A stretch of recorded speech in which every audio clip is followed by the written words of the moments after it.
со вас, Валентин Николовски. Почитувани гледачи, добро вечер. Вечерен преглед на најважните вести и теми на денот. Првата лидерска средба на која учествуваа сите освен председателот на СДСМ според премиерот Мицкоски покажала ново ниво на комуникација и понудила решенија, а не проблеми. За дел од темите е направен исчекор, за дел ќе има дополнителни средби.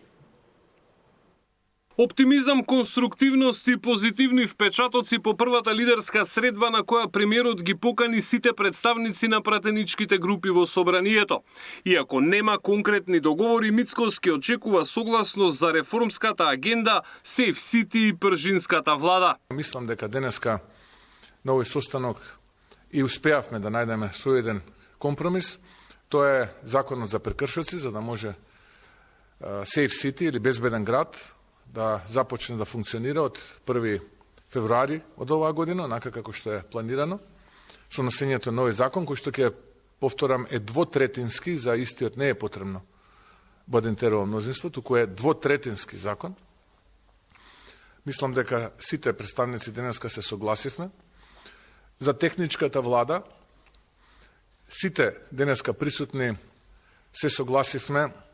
Имаше сугестија од еден од присутните да се направи консултација со меѓународната заедница, но генерално сите се согласивме дека техничката влада треба да замине во минатото. Мицкоски вели дека паднал договор комуникацијата за сите отворени прашања да продолжи во собранието на ниво на координатори на пратеничките групи. Сите лидери се подготвени да ја отворат и темата за измена на изборниот модел, а веќе ниту ДУИ не е против. Прашањето за изборниот законник, за предлогот за една изборна единица, предлог за кој што ние не сме против, меѓутоа ние сме за решението една изборна единица со минимален праг од 5% со отворени листи. Остатокот од прашањата за кои што и јас имав замислено да ги покренам во текот на денешната средба, се одлучи, во однос на тие прашања се одлучи дополнително да се договориме со господинот Христијан Мицкоски да се сретнеме. Ахмети очекува со премиерот да се види на само и веројатно од оваа средба ќе зависи и поддршката на ДУИ за прашањата кои бараат Бадентерово мнозинство, а меѓу нив и изборот на народен правобранител. За укинување на пржинската влада од ДУИ велат дека ќе се консултираат со меѓународните партнери пошто ќе излезат со став. Укинувањето не е проблем ниту за левица. Лидерот Апасиев денеска не криеше дека е прилично изненаден од конструктивната атмосфера. Начално е договорено до крајот на пролетта, значи некаде јуни месец да се донесе нов изборен законник.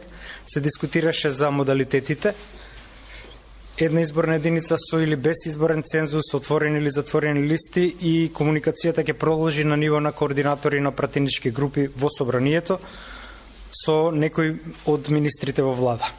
Следно, кое што левица го отвори како прашање е обештетување на семејствата на жртвите од Кочани, за кое што не се најде на слух.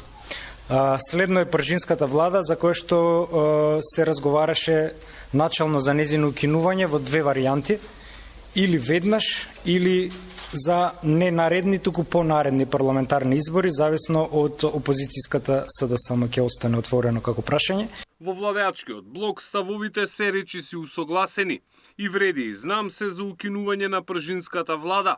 Апелираат да се поддржат реформите, а во вреди бараат и поголема вклученост на диаспората во изборните процеси. Треба да се најде можност за поголемо учество на гласање на диаспората, затоа што цениме дека диаспората е важен чинител во економските движења во државата.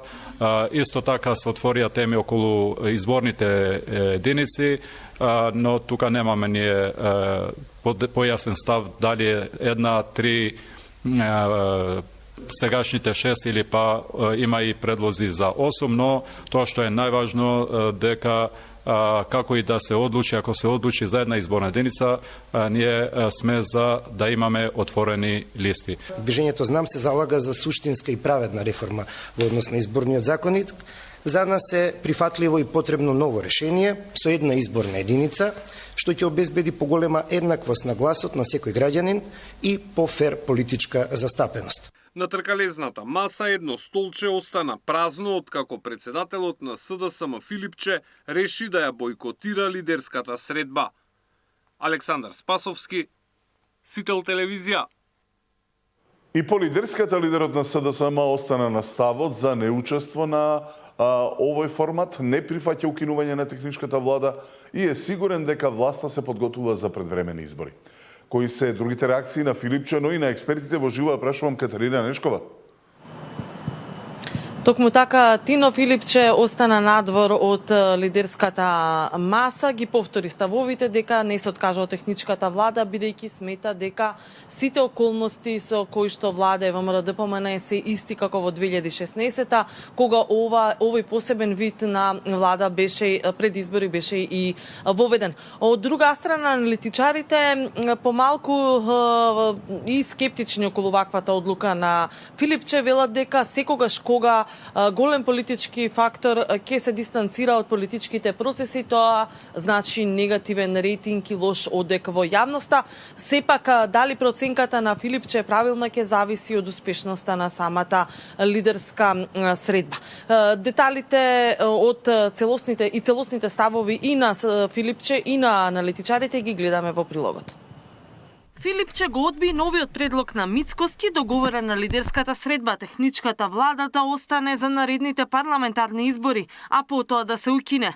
Лидерот на СДСМ и понатаму смета дека пржинската влада е неопходна, бидејќи, како што рече, постојат исти околности и ист начин на владење на ВМРО-ДПМН како во 2016-та.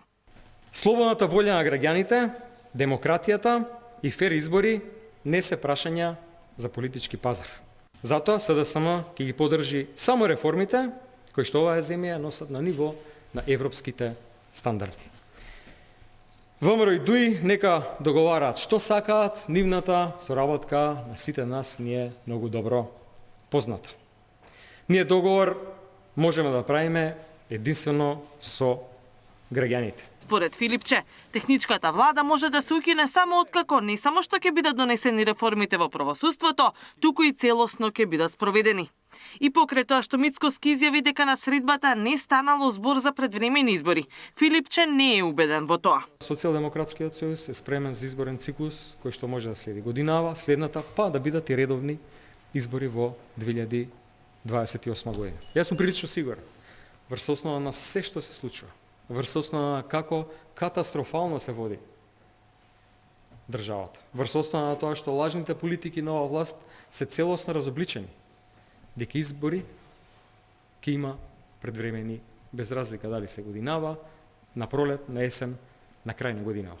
Лидерот на СДСМ смета дека не погрешил што денеска не се појави на лидерскиот состанок во клубот на пратениците, бидејќи таму според него не било отворено ниту едно битно прашање за граѓаните. Политичкиот аналитичар Арсовски пак вели дека Филипче сепак требало да присуствува на средбата.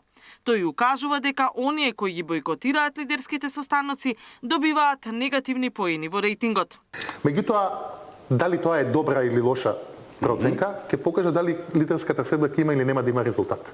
Ако останатите лидери дојдат до некаков резултат, изборен законник, Safe City, народен правобранител и така натаму, тогаш Филипче ќе изгледа како да игра на лути се човече дека сам се ставил себе си на трибините. А ако се распадне лидерската средба, што не е исклучено никогаш во Македонија, и повторно се вратат на една негативна реторика, тогаш можеби неговата проценка ќе има право да каже дека била правилна. Арсовски, кој важи за добар познавач на приликите во СДСМ, по ваквите потези не исклучува дури ни можен раскол во пратеничката група на Филипче. Ако се види дека под хипотетички услови дека има резултат од лидерската средба, да, и заради тоа, но и заради внатрешната динамика во СДСМ можеме раскол во пратеничката група, бидејќи таму се уште трае таа интроспектива после резултатот на локалните избори. Таму очекувам како што ќе наближува Конгресот, тоа може да се зајакнува. Аналитичарот укажува и дека СДСМ во последно време се радикализирала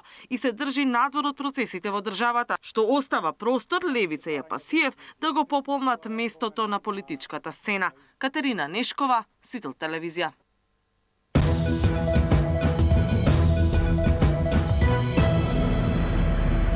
Пациентка на 75 годишна возраст е првата жртва на годинашниот грип. Починала пред 3 дена, не била вакцинирана, кај неа бил потврден грипот, а имала и повеќе коморбидитети. Вирусот кај неа предизвикал компликации, поради кои било неопходно болничко лекување. На 11.1. во 10.50 имаме и починат пациент, која е потврдено инфлуенца А, лабораториски прегледи амбулантски се петократно зголемени. Хоспитализирани се околу 25 пациенти, од кои некои се со кислородна поддршка, со назална, со обична маска, со маска со висока концентрација и двајца пациенти се на респираторна поддршка, интубирани во одделот за интензивно лекување. И луѓето да се освестуваат дека може и некогаш да има компликации од обичен грип сезонски, да настанува и да имаме лош исход. 129 пазарни инспектори контролираат над 40 закони низ цела држава. Министерот за економија уверува дека се обучуваат околу 40 нови инспектори. 129 пазарни инспектори контролираат над 40 закони низ цела Македонија. Така пишува во полугодишниот извештај на ДПИ за првото полугодие лани. Новиот закон за пушење ќе им биде уште една обврска плюс. Иако за него надлежни ќе бидат повеќе институции, пазарните инспектори ќе ги надгледуваат угостителските објекти. Министерот за економија често знае да ги пофали дека биле вредни и направиле многу проверки, а поретко се зборува дека им требаат нови колеги. Дурмиши уверува дека се работи на тоа прашање. Веќе се обучувале околу 40 нови работници. Минатата година отворивме нови работни места за државен пазарен инспекторат, но знаете дека на нив им треба менторство, им треба обучавање една година за да може да бидат инспектор. Почната е постапката од минатата година, тие веќе се ставени нови луѓе, нови кадри кои до средина на оваа година претпоставувам дека тие ќе ги исполнат условите за да бидат инспектори. Дали ќе има потреба од ново засилување? Дурмиши вели дека ќе се види откако ќе почнат со работа оние што сега се подготвуваат. А во меѓувреме, инспекторите продолжуваат со засилените контроли на цените и според Дурмиши, поради тоа немало драстично поскапување. Мислам дека веќе знаат и ја видат ситуацијата дека не е како порано и има повеќе контрола и почна да работат како што треба. Дека е потребно зајакнување на кадровските капацитети на државниот пазарен инспекторат, констатираше и Европската комисија во ланскиот извештај за напредокот на Македонија. Мартин Арсов, Сител телевизија. Реагира од Министерството за економија и труд, од каде велат дека изјавата на министерот Дурмише е погрешно пренесена и протолкувана во делот, 40 нови пазарни инспектори ќе контролираат. Министерот ја посочи вкупната бројка од 40 инспектори која се однесува на двата инспектората, Државниот пазарен инспекторат и Државниот инспекторат за труд, кои повеќе од една година функционираат како органи во состав на Министерството за економија и труд, велат од Министерството. Задолжувањето од милиарда евра со двете нови еврообврзници постепено ќе го стабилизира јавниот долг и ќе овозможи сигурност во сервисирањето на обврските. Министерката Кочовска е задоволна што интересот од инвеститорите бил огромен.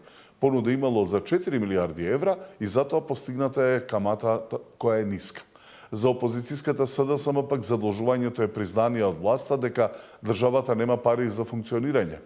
Наместо да признаат дупката во буџетот, тие новото задолжување го објавуваат како успех на Министерството за финансии за пласирање на еврообврзници и како триумф на економијата, велат од опозицијата. Актуелното високо ниво на еуриборот.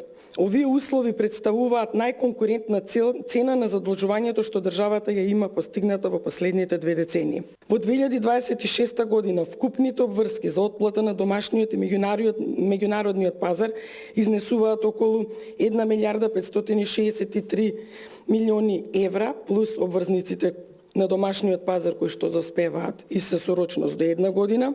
Во 2027 година 1 милиарда 579 милиони евра плюс повторно износот на државни хартии од вредност кои доспеваат Или вкупно за 5 години, без оние кои што доспеваат вообичаено и се 12 месечни државни харти од вредност, вкупниот износ кој што доспева е 8 милиарди 804 милиони евра.